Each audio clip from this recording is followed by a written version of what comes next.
আসুন আসুন, আমার নাম রমেন মল্লিক। আসুন, আপনি তো স্বনামধন্য সত্যান্বেষী। আরে নেই। আপনার ল্যাংবোট। আমার বন্ধু অজিত চক্রবর্তী। ওই একই কথা বলবো, একই কথা। All great men have their longboats, এই আমারও আছে। ইনি কি? হ্যাঁ ইনি। তোমরা এসো এখন, এর সঙ্গে আমার কথা আছে। আসুন বসুন, বসুন অজিত বাবু। কোনিয়াম ম্যাকুলেটাম 30 মনে আছে তো? হ্যাঁ, আমি লিখে নিয়েছি। সোজা কিং কোম্পানিতে চলে যাবে।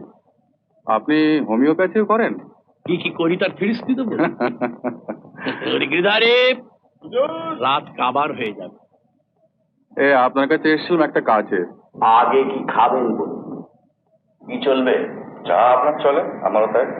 কোনো বাদ বিচার নেই তো? আমার নেই, তবে গোলের শরবত